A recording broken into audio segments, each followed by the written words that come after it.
Benjo Benjamin de Benji. Voilà, parlons un peu des APE.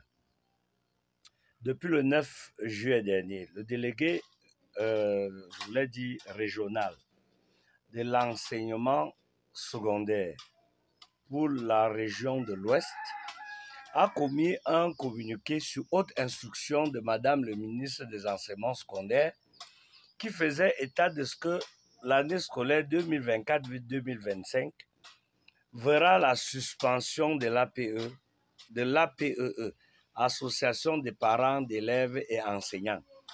C'est vrai que je n'ai jamais compris pourquoi les enseignants sont entrés dans cette histoire, alors que vous et moi savons que les textes même qui organisent l'association des parents d'élèves faisaient état de ce que ces ressources-là devaient financer les enseignants vacataires, la construction de certaines infrastructures dans des établissements davantage publics.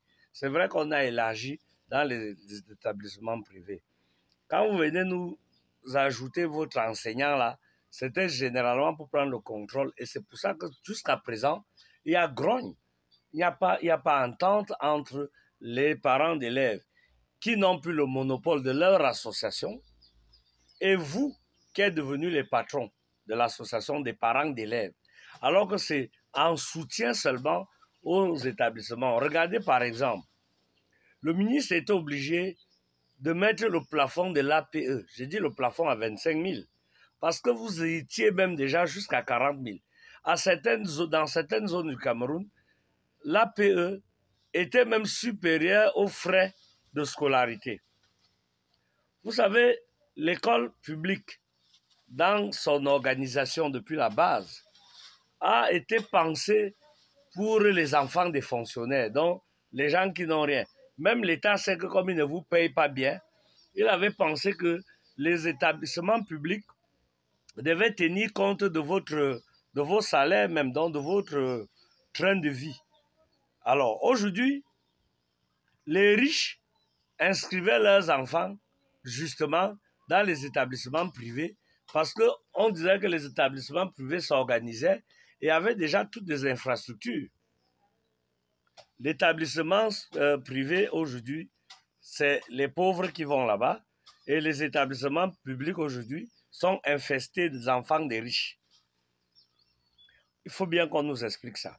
Maintenant, est-ce que vous pouvez nous expliquer pourquoi il n'y aura pas APE cette année? Les menteurs et les mauvaises langues disent que les chefs d'établissement faisaient que quand ils étaient affectés ailleurs, ils finissaient d'abord de bouffer tout l'argent de l'APE avant de partir et laisser les caisses vides.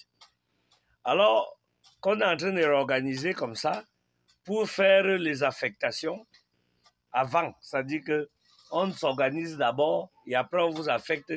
Chacun va organiser son APE dans son nouvel établissement. Parce que le responsable d'établissement est, je vous l'ai dit, le conseiller technique du président de l'APE qui est obligatoirement un parent d'élève. Mais aujourd'hui, ces parents d'élèves ne contrôlent presque plus rien. Puisque maintenant, il faut beaucoup de signataires pour faire sortir l'argent. Et les chefs d'établissement aujourd'hui n'ont plus de projet. Ils ne font plus un plan d'organisation des dépenses annuelles. Donc, ils ne savent pas si on doit ajouter les toilettes, une salle de classe ou les tables bancs. Ils ne savent pas si on doit faire une annexe en construisant 2 autres classes. Parce que au fur et à mesure que le temps passe, les enfants augmentent et tout le reste. Donc, cette gestion opaque a fait que personne n'est d'accord. Mais toujours est-il, entre le communiqué, la décision du gouvernement et sa mise en application, nous, on va veiller dessus. On va veiller dessus. Parce que nous, on ne sait pas comment vous allez faire avec les vacataires cette année-là. Si tant est que c'est l'argent-là qui paye les vacataires. Vous allez nous expliquer ça. Alors, nous, on doit être inquiets. Ou alors, c'est tout simplement parce que nous sommes à une année électorale et vous voyez que les parents d'élèves sont en même temps les électeurs. Est-ce que ce n'est pas un projet de campagne? De toutes les façons, vous-même, vous êtes en train de vous serrer le cou. Nous, on veut seulement que vous arrêtez même votre APE là et que vous preniez en charge tous les frais des vacataires, de construction des infrastructures et tout ce qui va avec. Dès que vous faites ça, nous, on est contents.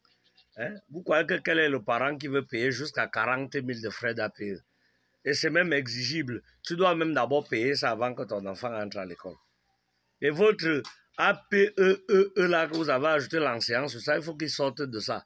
Laissez les parents d'élèves apporter le soutien à l'État, parce que c'est un soutien que les parents d'élèves apportent. Ça ne devrait pas être exigé, exigible.